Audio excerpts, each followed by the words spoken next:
Hello, and thanks for joining us for this episode of the DINFOS Way. We are a podcast developed and produced at the Defense Information School. This program is dedicated to developing and showcasing the skills of military communicators, public affairs professionals, and industry experts from all over the world. I'm your host, Jack Rous. I'm a former Navy and civilian journalist and a current training specialist here at DINFOS.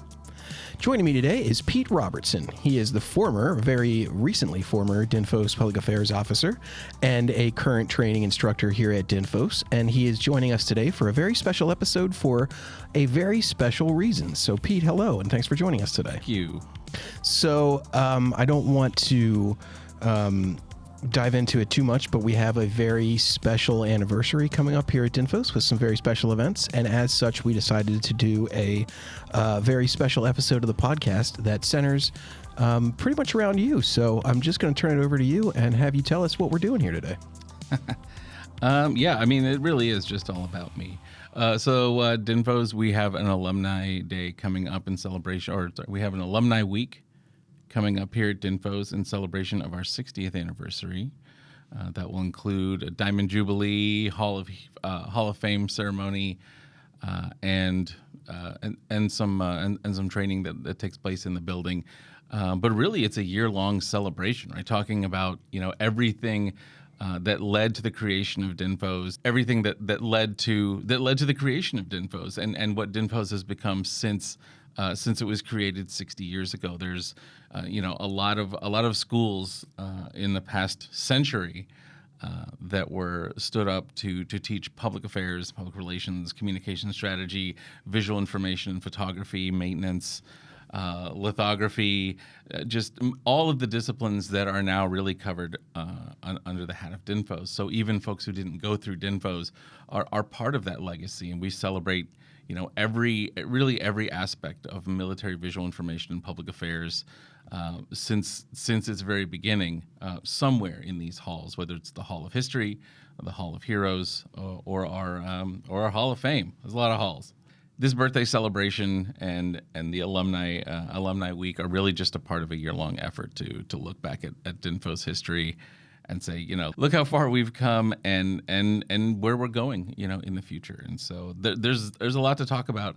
And also, it's an opportunity for us to reach back to alumni who have been through many of the schools that became part of DINFOS legacy, to really help piece that history together, because there really hasn't been a central location to document that. And so while we still have folks who remember those things, still have artifacts, haven't thrown everything away, right?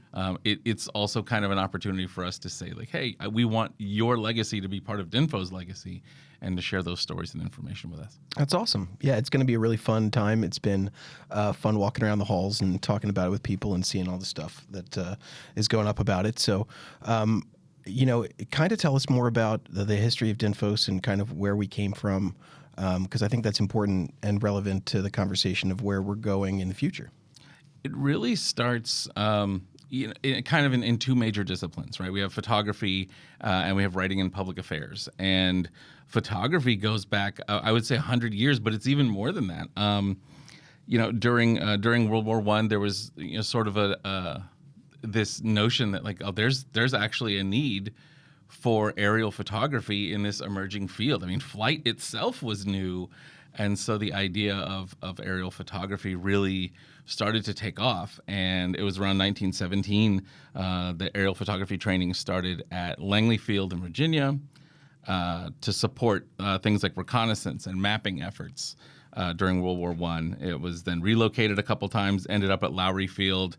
Lowry Field became Lowry Air Force Base, and that was around 1938, really just to centralize and enhance training. And that became one of the biggest places that trained service members in aerial photography, reconnaissance photography, mapping, and later became one of the first places that women in uniform served during World War II and were able to and received photography training as well.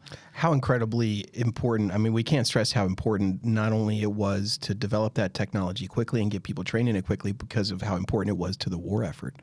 We were doing important intelligence work at a time with technology that had really just been invented, and trying to teach people how to do it all at the same time. And then around the same time, you also have the naval visual information training that was So we have Walter Richardson, who is sort of well known to be the Navy father of photography.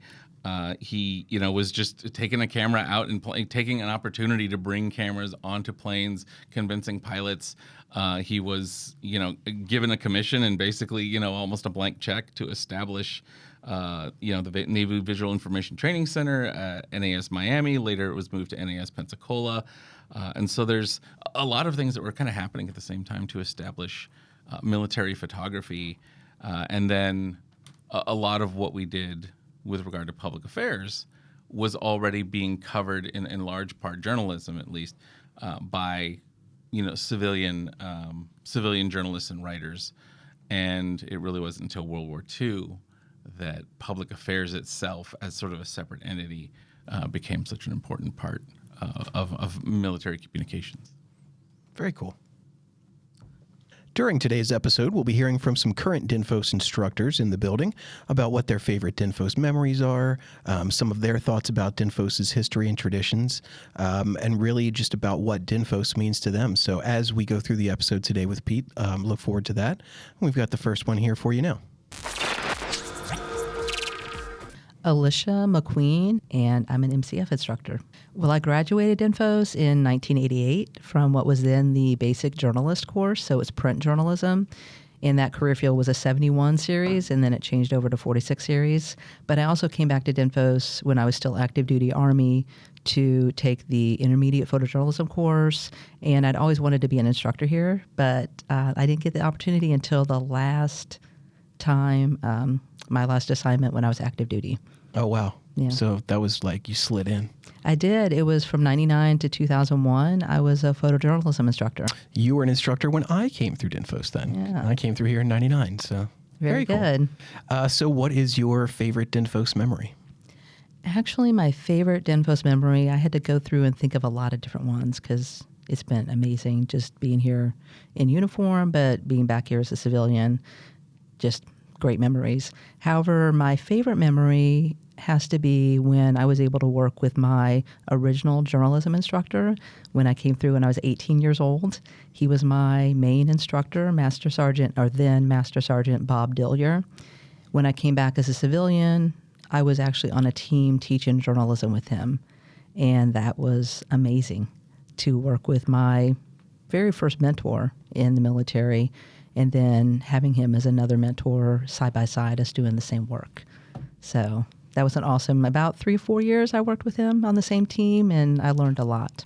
Mr. Dillier, Bob, as I got to know him when I was here, out of uniform, he was just, he's passed away now, so it means a lot to me that I was able to get to know him a little bit differently, because when I came through DINFOS, the first time I was a private, and he was a master sergeant, and that's significant. It's a significant difference, him being my instructor. And he was super strict. And I appreciated that because I knew it really pushed you to be better, and it was challenging because he had very high standards. And then when I was able to come back and teach with him, and we were on an even level, I still looked at him as someone who I could learn a lot from, but I had grown a lot too. And he treated me as that person who had grown and who knew more, and we were coworkers, but we were also friends. He was an amazing guy, and it was really nice to get to know him on a more personal level. Yeah, and that's such a cool memory. Yeah, and not many people get the opportunity to work directly with their mentor like that. That's super cool. So obviously DINFOS means a lot to you. Can you put that into words, kind of what DINFOS means to you? DINFOS is where I think I was always meant to end up. Just my entire adult life, I've been affiliated with DINFOS from the time I came here when I was 18, which DINFOS was not here at Fort Meade. It was at Fort Benjamin Harrison, Indiana. I also attended the intermediate photojournalism course at Fort Ben Harrison. But when I came back here, I was able to do some work at DINFOS when I was assigned to another unit on base. But I was like, I need to get there as an instructor. So I know that's where I'm supposed to be.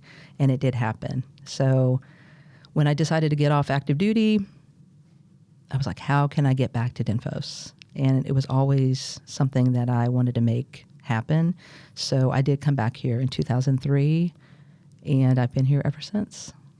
In different capacities, of course. I haven't done the exact same thing, but I've gotten to teach a lot of different courses. I've gotten to teach MCF from the very beginning to now, and seeing how it's changed. And I can't imagine being anywhere else. I love being in the military. I love being around military culture.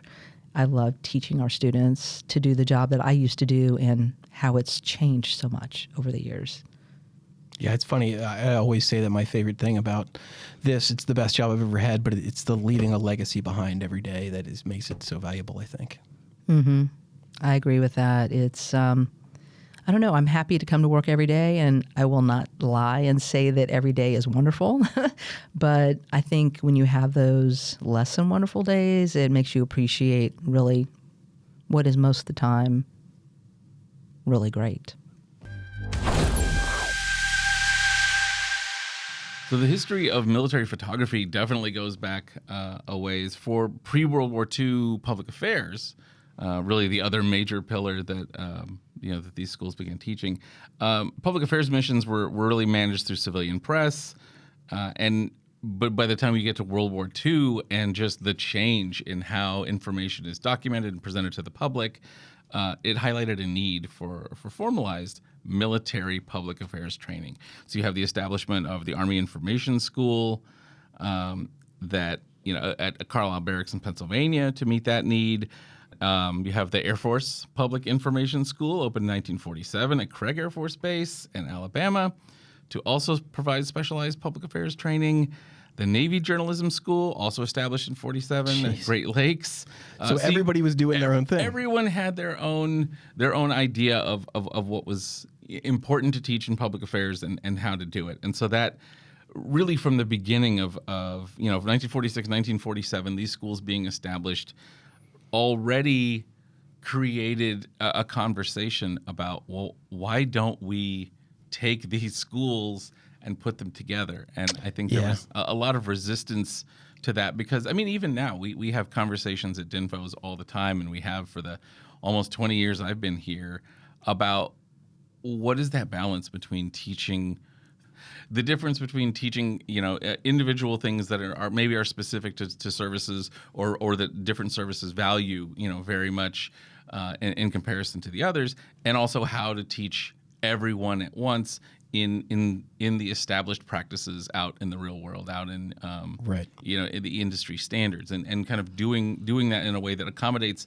the differences in the services. We have different services for a reason, and they do public affairs and photography and visual information, Comstrat, maintenance, all of those, they do it slightly different ways. And so I think that conversation just has been going on for the better part of 80 years of how to teach those things to multiple services, which saves the taxpayers money, which gives us all a language that we can speak with one another while also meeting the needs of the individual services. And that conversation really started with the establishment of all of these schools, and ultimately I think led to the consolidation into DINFOS.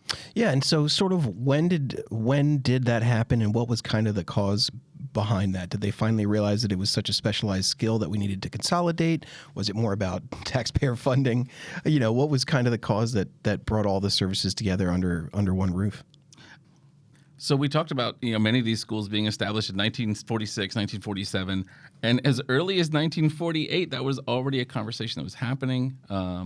You have the Army Information School conducted a series of meetings. The Armed Forces Information School was established as a way to consolidate some of that. So the Army Information School was turned into the Armed Forces Information School to fold in other services, and relocated to Fort Slocum in 1951. And that really became kind of the battleground of how do we get this information? How do we get these schools to teach kind of off the same sheet of music, if you will?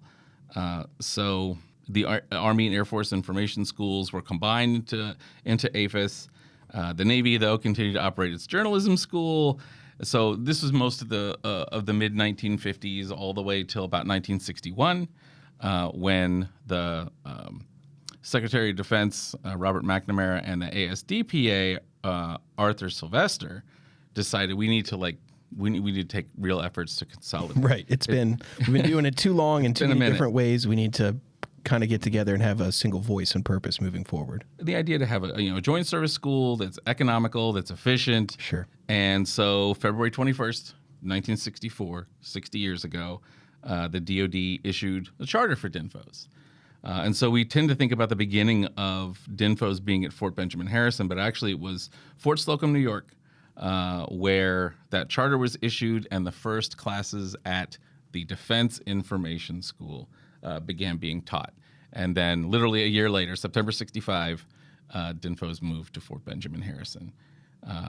And the Army, it was basically an Army school that had multiple services all the way up until about 1973. And then 1973, and then the Army Training and Doctrine Command assumed responsibility for DINFOS.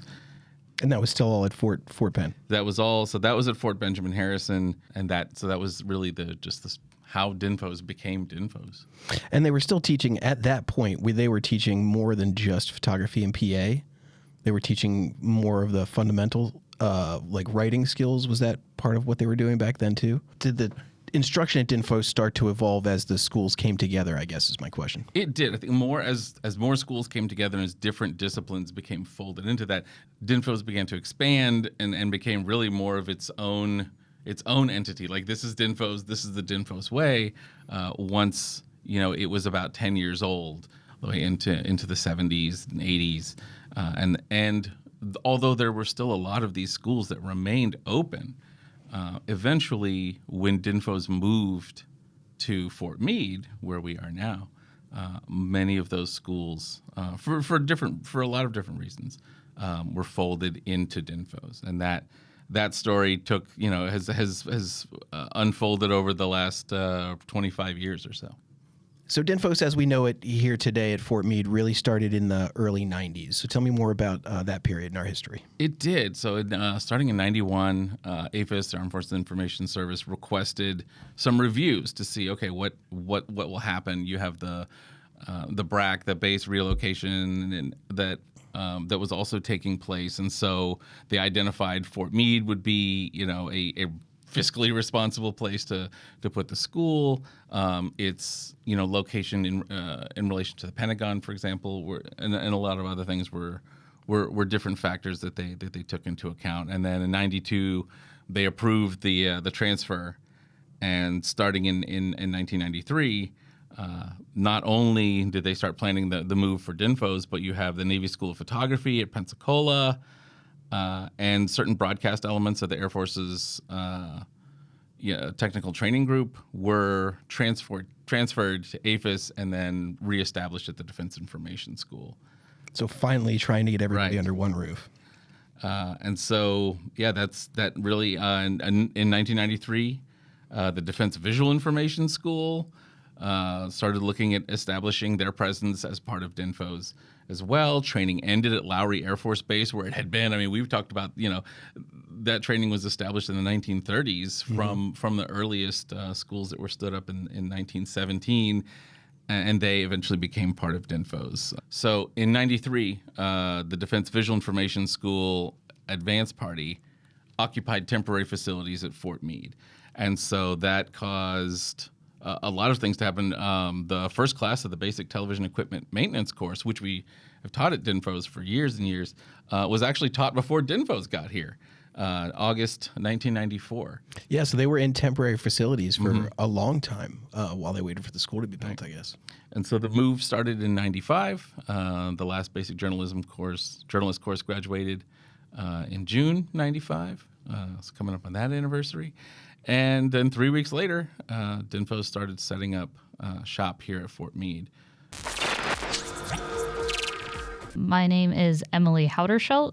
I am a Mass Communication Foundations instructor. I arrived to DINFOS a few months after joining the Army in 2014. So I was here from the end of 2014 into 2015. I graduated, I want to say, like May of 2015. I graduated from the Basic Television Equipment Maintenance course, or BTVM, which is the course for the Army's maintainers. So I don't have as much fun experiences or like as much memories of the, going out on field trips or doing all the video or all the fun radio stuff. But I definitely got to do a lot of interesting, more maintenance side of the house, more like electronics or dealing with audiovisual equipment as opposed to learning how to do the artistic side of them. And what's that like for the people who don't know? Like, what is it day-to-day life for a maintainer who comes through DINFOS? So it's definitely a different experience than I think most people think of when they think of DINFOS. So the first 2 months are just dedicated to one functional area known as electronic fundamentals. To us, it's known as EFC. It's almost like the trials before you actually get to the real course. It is 2 months of sitting in a classroom and just learning math, learning science. You don't get as much equipment hands-on, and especially when I went through, it was like you were very lucky if you didn't lose a student during that part. We usually lost at least like a solid, doing some quick math, like 5% of the course at the 5 to 10% of the class before getting out of there. So, but once you kind of, I say it's the trials because once you get through that, once you figure out like how to study, how to work with math and science, then you get to do the quote unquote fun stuff. You start learning about computers, you start learning about cameras, and you learn a lot about the other technologies that the other courses are using, but you learn at it from more of a technical standpoint. So instead of, using rule of thirds to create a nice shot, you're actually learning, okay, if you add this amount of red, this amount of green, this amount of blue to an image, this is how you can properly color correct. So it's interesting because it's very similar to the other courses, but you see like this whole different perspective. Cool. What's your favorite DINFOS memory? So my favorite DINFOS memory that continues to live on to this day. So as a maintainer, you get kind of jealous throughout the course because you see all your the people taking photos, taking videos, having fun. And you're like, man, I get to learn interesting stuff, but I'm just working on computers. I'm just working in a studio setup. So there's a functional area for video. And the only task you have is you just have to make a video. It can literally be 2 shots. I've seen a student just literally record a clock for 5 minutes and it counted because you're just showing mechanically, can you take a video? Can you cut it in Premiere? I had a video background before then, so I decided to make it my creative opportunity to have this fun that I saw everybody having around me. So I made the MLS used to be known as 25 Romeo. I made a 25 Romeo rap video. 18-year-old me sitting there singing, having my classmates join in with me. And it was like a super fun project. I passed the test with 100, thankfully, because I could show that I used Premiere. But what was funny is when I came back as an instructor in 2019, so I had a few years out in the field, I came back and I walked in a class and one of them looked at me and was like, "You're a resistor sister." And I was like, "What?" And that was the rap group. So when he had said that originally, I was like, "Oh my goodness, how did you know? Like that's like a secret. Like, how could you know?" I came to find out for the 5 years I'd been gone, every single class that had graduated after me had seen that video because it was like a camaraderie thing. So I learned to own it. So it got showed to all the classes after I started teaching, and now I've actually implemented it into my MCF classes as kind of like a little prize for them. That if they get like a certain percentage on their video tests, they get to see my rap video, and the students seem to really, really enjoy it. That's tremendous. I love that. I love that you still have it too. I think that's pretty great. I came through so early that none of my stuff exists because it was all like on tape, so it's all gone. But obviously, you have some great DINFOS memories. You've been here a while. You're a civilian instructor now. What does DINFOS mean to you, kind of in a nutshell, if you had to summarize it? To me, DINFOS is all about community. It's a very specific career field. It's a very small career field. So when I think of DINFOS, I think of all the people I met when I was here as a student. I think about all the people I've met here as an instructor, how much of an impact we've had to have in kind of like this hub of public affairs, visual information, maintenance. So I'm just excited every day that I get to come in and continue to be part of that community and keep adding to it, keep meeting new people, networking. That is like the biggest thing when I think of DINFOS is just community. Defense Visual Information School consolidated here at DINFOS. In 98, the Defense Photography School consolidated with DINFOS. And that's where we've been really since about 2000 is DINFOS has just been the place for military communicators to learn all disciplines from, visual information, photography, journalism, layout, design, maintenance, commstrat, broadcasting. Yeah. And that's so in so that's really what led to the establishment of DINFOS is just all of these schools being set up to teach what were becoming brand new disciplines. Photography was not just aerial photography was brand new. Photography as far as, a means for military communicators to use, was new. Wartime photography was new. All of these disciplines were brand new, and so the military was rushing to establish these schools. And as soon as they were established, they were consolidated. Each time something new was brought into the fold of military communication, those schools just sort of eventually gelled together. And DINFOS is the legacy of every single one of those schools, from Fort Belvoir, to NAS Pensacola to Great Lakes.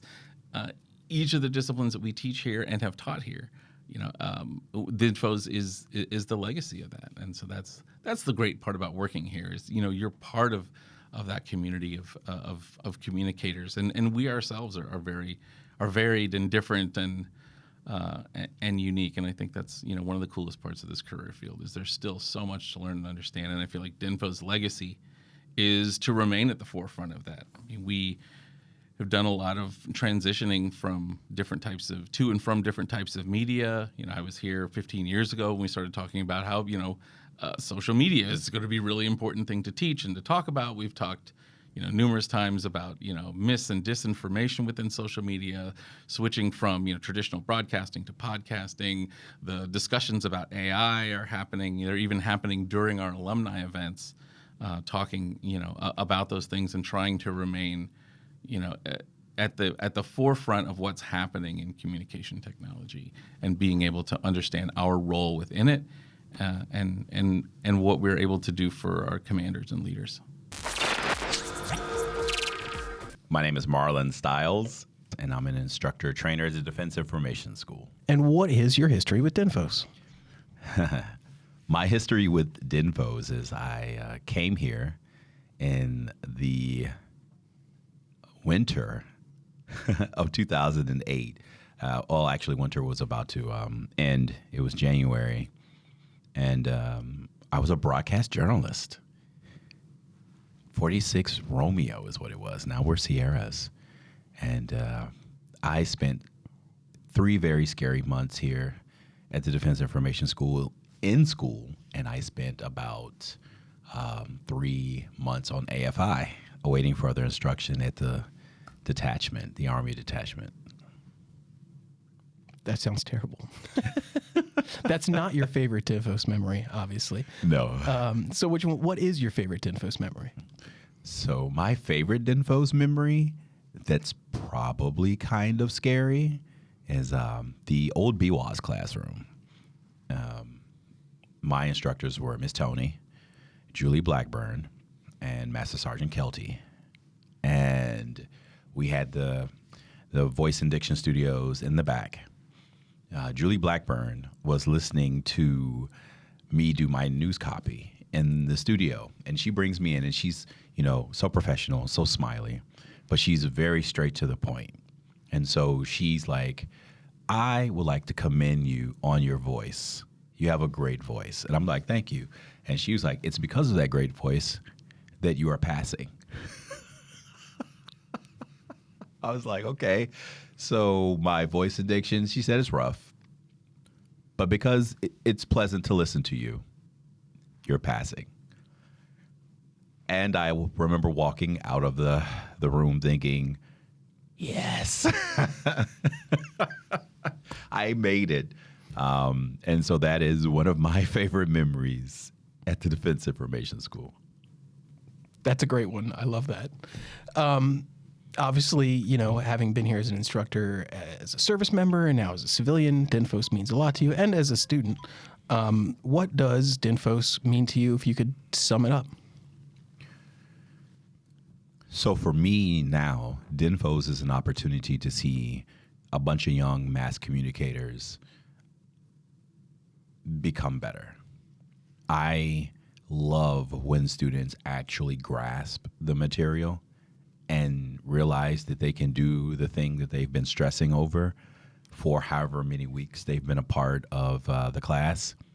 And then I love getting the emails when they get out to the fleet and field. Mr. Stiles, I understand now why MCF was so hard. I understand now why you were so adamant about paying attention to accuracy. I just enjoy when they realize that all their hard work is paying off.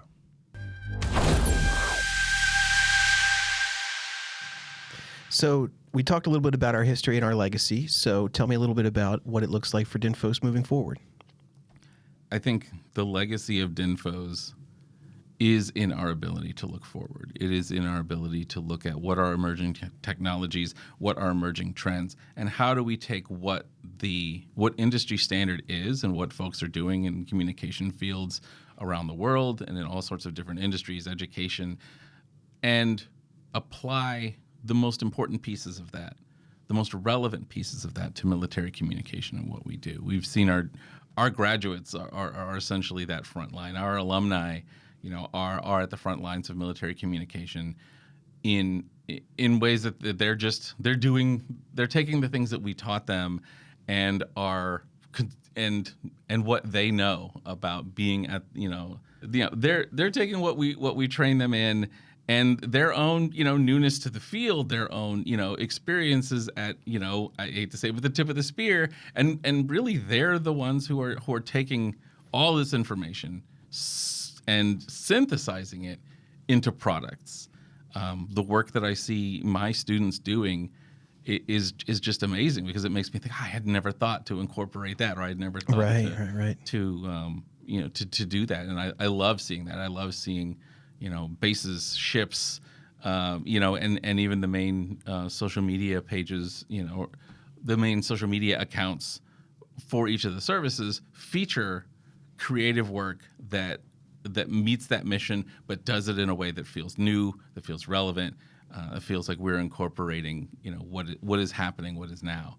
I've seen, command social media that resembles, sort of that TikTok, that quick and fun and almost light sort of mindset, but in conveying certain types of information, even though it's not my aesthetic, it's not my not necessarily the thing that I gravitate towards. It's taking command information and packaging it in a way that is digestible for that audience. And at the same time, they're taking conventional photos and doing photo stories and moving, people with pictures and with images and words.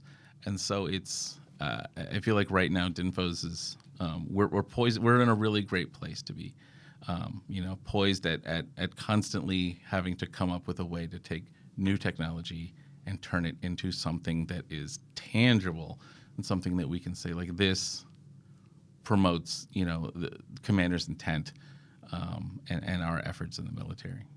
It's funny, too. I came through DINFOS in 99, so I'm old enough, but not quite, the full 60 years. Mm-hmm. But, even as a student in 99 and now as an instructor here since 2017, the fundamental foundational things that we teach here at DINFOS have changed very little. Mm-hmm. We do such an amazing job adapting to these new technologies and, as you said, creating products every day that are relevant to what people are wanting to see and get the commander's intent out there and are visible and imaginative, right?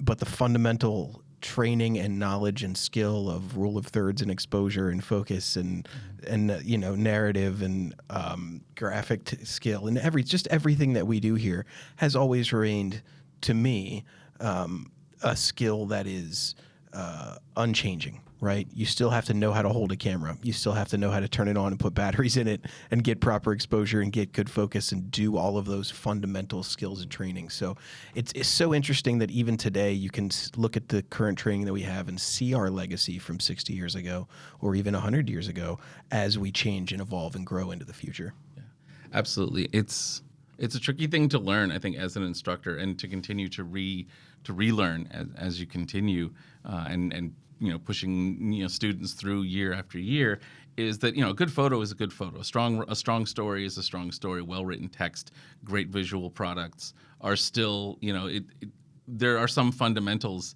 that we just simply must teach. But the great part is that once we've built on those fundamentals, it's amazing what our students and alumni are able to do once they hit the field and fleet. Just the idea of this is a really good graphic, but motion graphics are just as easy at this point. Right. And so being able to incorporate that, being able to create more dynamic products, but that still meet those same standards of strong visual information, well written, well thought out narrative, and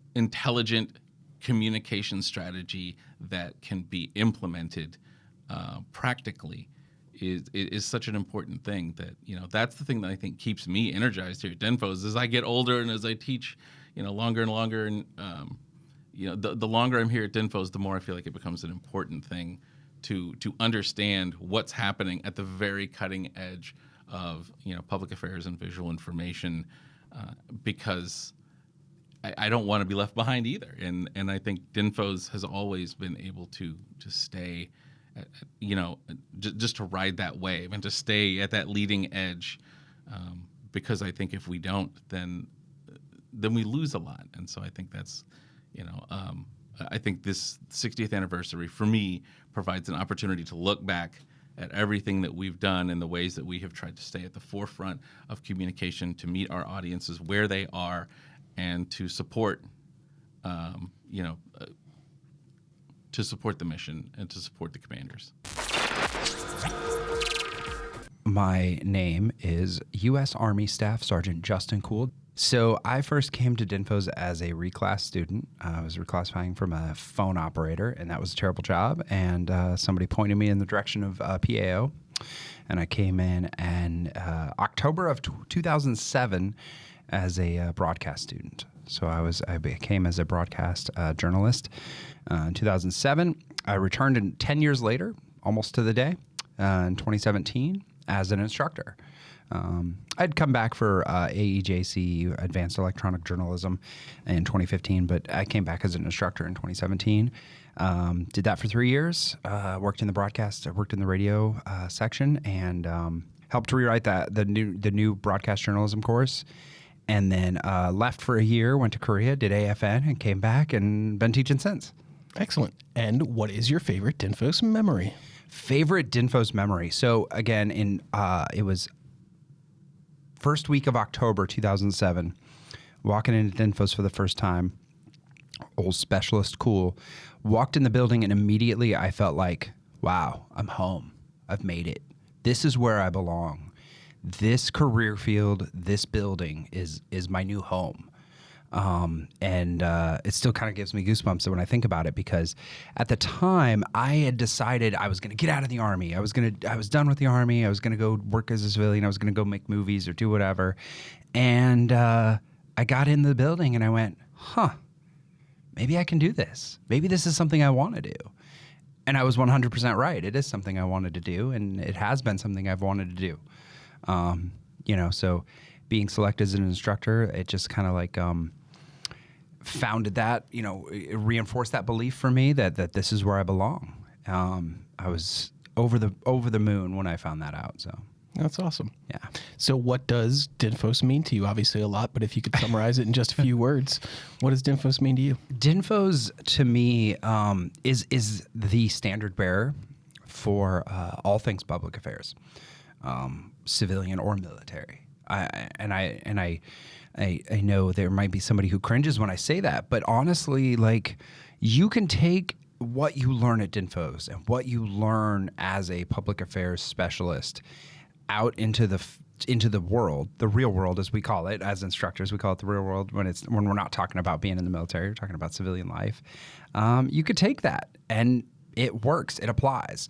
I did training with industry for a year, and the lessons that I learned at DINFOS and I learned in our career field, it was applicable. Everything that I had learned about public affairs from DINFOS, from doing the job, applied. So to me, DINFOS is the standard bearer for public affairs. There's no place else in the world where you can go to for 3 to 6 months and become an expert in public affairs. And so that is what that means to me. Is there anything you want to add? Maybe something that we haven't talked about, or any other questions about our history or traditions, or anything you feel like the public would want to know as we talk more about our 60th anniversary coming up and all of the celebrations and fun stuff that we have going into it? I just want folks to know, if you're a DINFOS alum, like you should absolutely be part of as many of these events as you possibly can. If you aren't able to make it during Alumni Week out here to Fort Meade, we'll still be doing live streams of those ceremonies. But also what we're asking for is, if you have stories, if you've been stationed at any of these schools, if you feel like there are schools that became part of that legacy, that are taught visual information, communication strategy, public affairs, broadcasting, maintenance, that you're part of our family, and we want those stories because we want a more complete history. We don't have all the images, videos, and stories that we would love to have. Well, we would love for you to share those with us, communicate, through any of our social media. It will find its way to our team as we try to consolidate that history. And we'll still be doing things throughout the year. We want to, I think a lot of folks are familiar with the DINFOS flag football game, the toilet bowl. We still do that. So our social media, like as we get closer, I've got old T-shirts from like the 90s, I think a couple from the 80s. So we're going to feature those. We're going to have a lot of photo galleries for really the events that those of us who've been through DINFOS remember the most. We want to really be prominent with the graduations, so that people can see student work, the folks that we memorialize in our Hall of Heroes, the folks that we celebrate in our Hall of Fame, things like the toilet bowl, and really just the way that we DINFOS does the holidays. All of those things we want to make as prominent and put out there as much as possible, so that our alumni, to me, DINFOS is as much my alma mater as the university I graduated from. In some cases, more so, because DINFOS, more than any place I've ever been, led to really everything that's happened in my adult life. And for a lot of us, it's the same way. Even if we were only, briefly, it kind of creates who we are. And so for those of us, who don't even necessarily have an alma mater, DINFOS is that. And so to me, this is an opportunity to really to celebrate that legacy that is our legacy. I don't think I could have said it any better, Pete. That was great. Well, thank you for joining us today. I know it was a very special episode. We've got a lot of really fun, exciting stuff coming up here as we talk more about the 60th anniversary and go into Alumni Week and have a bunch of fun activities and events. So please join us on all of our social media. Pay attention to our Facebook page and all of our other social medias, and just basically be on the lookout for some more fun stuff coming from DINFOS as we talk more about this over the next few months and celebrate our 60th anniversary. So, Pete, thanks for joining us today. I really appreciate it. I thought that was really illuminating, and hopefully it's going to win me a couple of rounds of trivia somewhere. All right. Thanks.